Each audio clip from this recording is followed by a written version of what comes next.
ಒಂದು ದಿನದ ಮಳೆಗೆ ಪರಿಸ್ಥಿತಿ ಹಿಂಗೆ 90 ಮಿಲಿಮೀಟರ್ಗಿಂತ ಹೆಚ್ಚು ಮಳೆಯಾದಾಗ ಸುಮಾರು 100 ಕಡೆ ಮಳೆ ನುಗ್ಗುತ್ತೆ, ಮಳೆ ನಿಲ್ಲುತ್ತೆ. ಕ್ವಾರ್ಟರ್ ಬೆಂಗಳೂರು ಅಂತ ಈಗ ಟೀಕೆ ಮಾಡ್ತಾ ಇದ್ದಾರೆ. ಅವ್ರು ಹೇಗೆ ಆಡಳಿತ ಮಾಡಿದ್ರು ಅನ್ನೋದು ಗೊತ್ತಿದೆ. ಯಾರ ಆರೋಪ ಕೇಳೋಣ.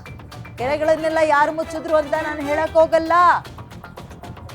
ಬೆಂಗಳೂರಿನಲ್ಲಿ ಸಚಿವ ರಾಮಲಿಂಗಾರೆಡ್ಡಿ ಅವರು ಪ್ರತಿಕ್ರಿಯೆ ಕೊಟ್ಟಿದ್ದಾರೆ. ಸಚಿವರು ಅವರು ಬೆಂಗಳೂರು ಅಭಿವೃದ್ಧಿ ಸಚಿವರು ಇದೀಗ ಕೈಗೆ ಚಾಟಿನ ತಗೋಬೇಕು, ಚಾಟಿ ಇಟ್ಕೊಂಡು ಅಧಿಕಾರಿಗಳ ಕೈಲಿ ಕೆಲಸ ಮಾಡಿಸ್ಬೇಕು ಅಂತ.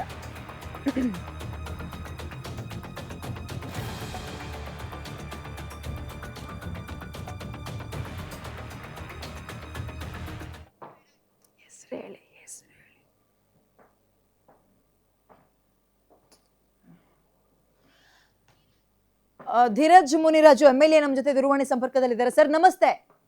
ನಮಸ್ತೆ ಮೇಡಮ್. ಈಗ ಆಲ್ರೆಡಿ ಬೆಂಗಳೂರಿನಲ್ಲಿ ಮಳೆ ಬಂದ್ರೆ ಪರಿಸ್ಥಿತಿ ಹೇಗಿರುತ್ತೆ ಅಂತ ಗೊತ್ತು. ಅಂಡ್ ನೆನ್ನೆ ಒಂದಿನದ ಮಳೆ ಪರಿಸ್ಥಿತಿನೂ ನೀವು ನೋಡಿರ್ತೀರಿ. ಏನ್ ಸರ್ ನಿಮ್ಮ ಅಭಿಪ್ರಾಯ ಮಳೆ ಬಗ್ಗೆ? ಮೇಡಮ್, ಮಳೆ ಬರುತ್ತೆ ಮುನ್ನೆಚ್ಚರಿಕೆ. ಇವತ್ತು ಸೈನ್ಸ್ ಟೆಕ್ನಾಲಜಿ ಎಷ್ಟು ಡೆವಲಪ್ ಆಗಿದೆ, ಎಷ್ಟು ಅಕ್ಯುರೇಟ್ ಆಗಿ ಹೇಳ್ತಾ ಇದಾರೆ ಯಾವ ವರ್ಷ ಎಷ್ಟು ಮಳೆ ಬರುತ್ತೆ ಅಂತ ಹೇಳಿ, ಭರಣಿ ಮಳೆ ಯಾವ ರೀತಿ ಬರುತ್ತೆ ಈ ಸತಿ ಅಂತ ಹೇಳಿದ್ದಾರೆ. ಇಷ್ಟು ಹೇಳಿದ್ರು ಸಹ ಪೂರ್ವಭಾವಿ ಸಿದ್ಧತೆ ಇಲ್ಲದೆ ಇರೋಂತಹ ಏನೋ ಇವರು ನಮ್ಮ ಮಾನ್ಯ ಮುಖ್ಯಮಂತ್ರಿಗಳಿಗೆ, ಉಪಮುಖ್ಯಮಂತ್ರಿಗಳಿಗೆ ಜನರ ಬಗ್ಗೆ, ಬೆಂಗಳೂರಿನ ನಾಗರಿಕರ ಬಗ್ಗೆ ಯಾವುದೇ ಚಿಂತೆ ಇಲ್ಲ. ಅವ್ರಿಗೆ ಏನಿದ್ರು BBMP ನ ಗ್ರೇಟರ್ ಬೆಂಗಳೂರು ಗ್ರೇಟರ್ ಬೆಂಗಳೂರು ಜನ ಕೇಳ್ತಾರೆ. Absolutely madam. ಇವಾಗ ನೆನ್ನೆನ ಮೊನ್ನೆನ ತಾವು ತಮ್ಮ ಮಾಧ್ಯಮಗಳಲ್ಲೇ ತೋರಿಸ್ತಾ ಇದ್ರಿ. ಯಾರು ಗೊತ್ತಾ ಅಧ್ಯಕ್ಷರು ಅಂತ ಹೇಳ್ತಿದ್ರು ಮಾನ್ಯ ಮುಖ್ಯಮಂತ್ರಿಗಳು ಸಿದ್ದರಾಮಯ್ಯ ಅವರು. ಹಂಗಾಗಿ ಅವ್ರಿಗೆ ಚಿಂತೆ ಇರೋಂಥದ್ದು ಕೇವಲ ಪವರ್ ಸ್ಟ್ರಗಲ್ ಬಗ್ಗೆ ಬಿಟ್ರೆ ಸಾರ್ವಜನಿಕರ ಬಗ್ಗೆ ಒಂದು ಪೂರ್ವಭಾವಿ ಸಭೆ ಮಾಡಬೇಕು. ಬಾಡಿ ಇಲ್ಲ. ಎಷ್ಟು ವರ್ಷ ಆಗಿದೆ BBMP ಚುನಾವಣೆ ಆಗಿ, ಜನಪ್ರತಿನಿಧಿಗಳು ಇಲ್ಲದೆ ಇರೋಂತ ಬಾಡಿಯಲ್ಲಿ ಹೊಸದಾಗಿ BBMP ಕಮಿಷನರ್ ಚೇಂಜ್ ಮಾಡಿದ್ರಿ. ಏನ್ ಮಾಡಿದೀರಾ? ಒಂದು ಪೂರ್ವಭಾವಿ ಸಭೆ ಮಾಡಿದೀರಾ? ಇರೋಂತ ಚರಂಡಿಗಳು ನಾಲೆಗಳನ್ನ ಕ್ಲೀನ್ ಮಾಡಿದೀರಾ? JCBಗಳು ಐಚರ್ಗಳು ಬಿಟ್ಟು ನೀರು ಸುರಾಗುವಾಗ ಹೋಗಕ್ಕೆ ಏನು ಒಂದೇ ಒಂದು ಸಿಂಗಲ್ ಕ್ರಮ ತಗೊಂಡಿಲ್ಲ. ಸೋಷಿಯಲ್ ಮೀಡಿಯಲ್ಲಿ ನೋಡ್ತಿದ್ರೆ ವೆನೆಸ್ ಬೀಚ್ ಅಂತ ಹೇಳಿ ಎಲ್ರು ಹಾಕಿ ಬೆಂಗಳೂರಿನ ಮಾನ ಮರ್ಯಾದೆಯನ್ನ ತೆಗಿತಾ ಇದ್ದಾರೆ. ಇದಕ್ಕೆಲ್ಲ ಕಾರಣ ಬ್ಯಾಡ್ ಅಡ್ಮಿನಿಸ್ಟ್ರೇಷನ್. ಯಾವುದೇ ರೀತಿಯಾದಂತ ಹಿಡಿತ ಆಡಳಿತದ ಮೇಲಿಲ್ಲ. ಪೂರ್ವಭಾವಿ ಸಭೆಗಳೇನಾಗ್ಬೇಕಾಯ್ತು ಅದು ಏನಾಗಿದೆ? ಅಧಿಕಾರಿಗಳಿಗೆ ಚಾಟಿ ಬೀಸೋರಿಲ್ಲ, ಅಧಿಕಾರಿಗಳಿಗೆ ಸೂಕ್ತವಾಗಿ ಮಾರ್ಗದರ್ಶನ ಕೊಡೋರಿಲ್ಲ. ಮತ್ತು ಅವ್ಯವಸ್ಥೆ ಅಂದ್ರೆ ನೋಡಿ, ಟೆಕ್ನಾಲಜಿ ಬಹಳ ಇಂಪ್ರೂವ್ ಆಗಿದೆ. ಯಾವಾಗ ಮಳೆ ಬರುತ್ತೆ, ಎಷ್ಟು ಗಂಟೆಗೆ ಮಳೆ ಬರುತ್ತೆ, ಎಷ್ಟು ಪ್ರಮಾಣದಲ್ಲಿ ಮಳೆ ಬರುತ್ತೆ ಅಂತ ಗೊತ್ತಿದ್ರೂ ಕೂಡ ಮುನ್ನೆಚ್ಚರಿಕೆ ವಹಿಸಲ್ಲ ಅಂದ್ರೆ ಜನ ಸತ್ರ ಸಾಯ್ಲಿ ಬಿಡು ನಮ್ಗೇನು ಅಂತಲ್ಲ ಅಧಿಕಾರಿಗಳದ್ದು ಅಥವಾ ರಾಜಕಾರಣಿಗಳು ನಡ್ಕೊಳ್ಳೋ ರೀತಿ.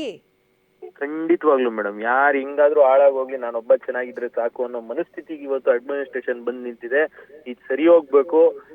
ಕೂಡ್ಲೆ ಇವಾಗ ಆಗಿರುವಂತ ಅನಾಹುತಕ್ಕೆ ಇನ್ನೂ ಹೆಚ್ಚಿನ ಅನಾಹುತಗಳಾಗುತ್ತೆ. ಇಂದಿರಾನಗರಲ್ಲೆಲ್ಲ ಸೌತ್ ಬೆಂಗಳೂರು ಇಂದಿರಾನಗರ ಹಾಕೋದ್ ನೋಡಿದ್ರೆ ನಮಗ್ ಭಯ ಆಗುತ್ತೆ ಸೋಷಿಯಲ್ ಮೀಡಿಯಾಗಳಲ್ಲಿ. ಈಗ್ಲೇ ಆಗ್ರಹ ಮಾಡೋದು ಈ ಸರ್ಕಾರವನ್ನ, ಕಟ್ನಿಟ್ಟಾದಂತ ಆಕ್ಷನ್ ತಗೊಬೇಕು. ಗ್ರೇಟರ್ ಬೆಂಗಳೂರು BBMP ನೀವ್ ಹೆಂಗಾದ್ರೂ ಮಾಡ್ಕೊಂಡು ಏನಾದ್ರೂ ಮಾಡ್ಕೊಳ್ರಿ ಅಡ್ಮಿನಿಸ್ಟ್ರೇಷನ್. ಸಾರ್ವಜನಿಕರಿಗೆ ಮೂಲಭೂತ ಸೌಕರ್ಯ ಕೊಡಕ್ಕೆ ನಿಮ್ಗೆ ಲಾಯಕ್ಕಿಲ್ಲ ಅಂದ್ರೆ ನೀವು ರಾಜೀನಾಮೆ ಕೊಟ್ಟು ಬೇರೆ ಯಾರಾದ್ರೂ ಸಚಿವರನ್ನ ಕೊಡಿ ಅಂತ. ಧೀರಜ್ ಮುನಿರಾಜು ಸರ್, ಇದು ಈ ಸರ್ಕಾರ ಬಂದಾಗ ಅಂತಲ್ಲ, ಇಲ್ಲಿ ಯಾವ ಸರ್ಕಾರ ಬಂದ್ರು ಬೆಂಗಳೂರು ದಾಣೆ ಬರ ಇಷ್ಟೇ ಬಿಡಿ ಸರ್. ಯಾರು ಬಂದ್ರು ಮಾಡ್ಬೇಕು, ಅನುಭವಿಸೋದು ಮಾತ್ರ ಜನ. ಇರೋರು ಮಾಡ್ಬೇಕಲ್ಲ ಮೇಡಮ್. ಇರೋರು ಮಾಡ್ಬೇಕಲ್ಲ ಅಂತ ಇಲ್ದೆಲ್ಲ ಇರೋರು ಕೇಳ್ತಾರೆ. ಇಲ್ದೆಲ್ಲ ಇದ್ದವ್ರು ಅಧಿಕಾರಕ್ಕೆ ಬಂದಾಗ ಅವರು ಅದನ್ನೇ ಪ್ರಶ್ನೆ ಮಾಡ್ತಾರೆ.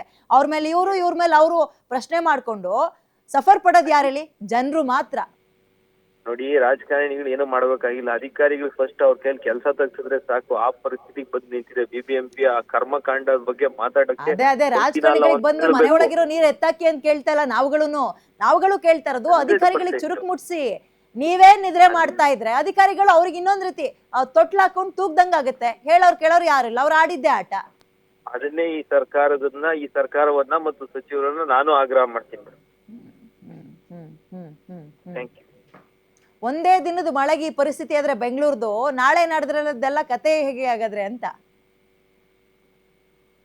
ಟಾಸ್ಕ್ ಫೋರ್ಸ್ಗೆ ಇಮಿಡಿಯೇಟ್ಲಿ ಕೆಲಸ ಕೊಟ್ಟು ಅವ್ರಿಗೆ ಅಧಿಕಾರ ಕೊಟ್ಟು ಏನೆಲ್ಲ ಕ್ರಮಗಳು ತಗೊಬೇಕು, ಎಲ್ಲೆಲ್ಲ ಒತ್ತುವರಿ ತೆರವು ಮಾಡಬೇಕು, ಎಲ್ಲೆಲ್ಲಿ ಕಾಲುವೆಗಳನ್ನ ಕ್ಲೀನ್ ಮಾಡ್ಬೇಕು, ಆ ಕೆಲಸ ಫಸ್ಟ್ ಮಾಡಿದ್ರೆ 50% ಡ್ರೈನೇಜ್ ಕ್ಲೀನ್ ಆಗಿ ಪ್ರಾಬ್ಲಮ್ ಕ್ಲಿಯರ್ ಆಗುತ್ತೆ ಮೇಡಮ್. ಅದ್ರ ಬಗ್ಗೆ ರೈನ್ ವಾಟರ್ ಬಗ್ಗೆ ಸೂಕ್ತವಾಗಿ ಮ್ಯಾನೇಜ್ಮೆಂಟ್ ಬಗ್ಗೆ BBMP ಕ್ರಮ ತಗೊಬೇಕು.